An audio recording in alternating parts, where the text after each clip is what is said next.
Greetings, one and all. I bid you a hearty welcome to Pop News from BatteriesAlsoIncluded.com. I'm David. I have a bachelor's degree, but I scrub toilets and feed crackheads as a day job. My name's Austin. It doesn't matter what I do because I'm basically Scrooge McDuck in that I have a huge vault filled with gold coins. You should probably put that all in a bank. And have it taxed by our great government? I think not. Well, I mean, if you're trying to hide it from the IRS, it really doesn't make sense to put it inside of a building vault with a giant money sign on the front door. But then how will the Beagle Boys know where to attack each episode? Yes, that's a good point. Okay, rolling right into the news today with a story about comic book icon, nay, patriarch Stan Lee.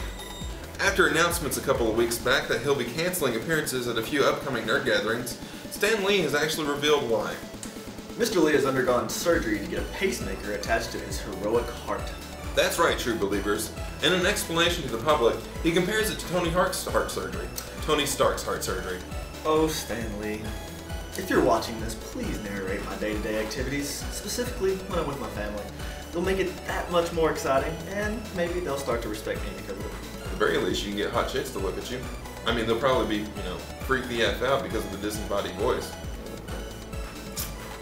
Alright, now if you haven't heard of DC Comics' Chief Creative Officer, Geoff Johns, then you're probably not a true 100% nerd. I'm good with my 60% nerdosity.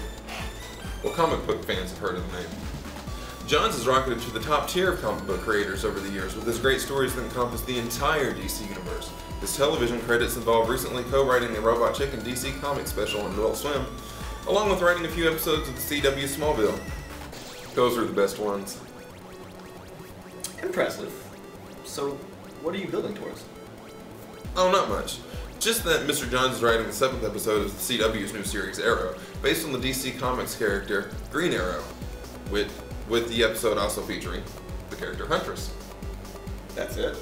Hey, that's exciting for fans of his. Plus, I believe in giving credit where it's due. I concur. Lastly, in comic news, is that famed writer Grant Morrison, who is famous for his works like All-Star Superman and The Invisibles, has announced his long-in-development series titled Multiversity is due out in 2013. In an interview with The Hollywood Reporter, the Scotsman called it My Lord of the Rings. That's right. It said he's been working on this story about superheroes across multiple parallel universes for 6 years, and the whole time he's been polishing it. I'm not a comic book nerd, but all those words placed together just then sounded pretty awesome. And any self-respecting Grant Morrison fan will surely not go wanting. And speaking of going wanting, Sony Worldwide Studios president Shuhei Yoshida is like, hey guys, here's all the games. They're not here, Yoshida-san. PlayStation Vita is lacking in third-party developer areas, so very few games are getting made for the Vita.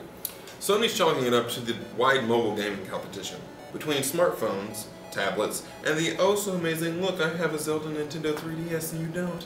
People have many options. But Sony is confident in the future of the Vita and its library. Ridley Scott's film Prometheus, due out on Blu-ray and DVD on October 9th, has had its special feature contents revealed.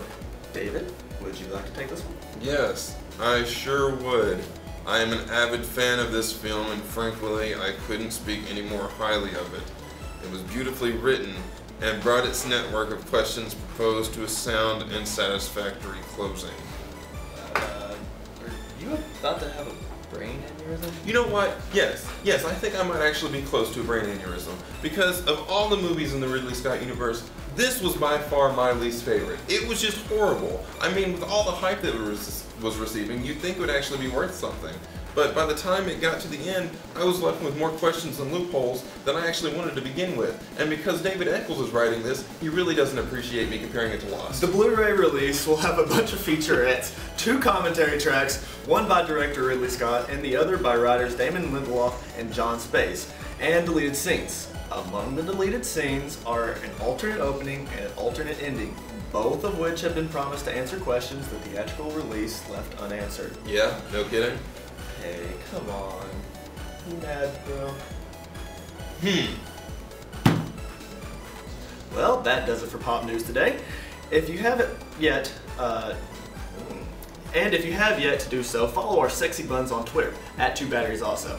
Me, at rooftop_climber, and I've never seen a bad movie before now, McGrumpington over here, at David Barentine. Like us on Facebook. Whoa, over it already? Yeah, I found a quarter down there. I hope it let you down too. See you later, kiddos.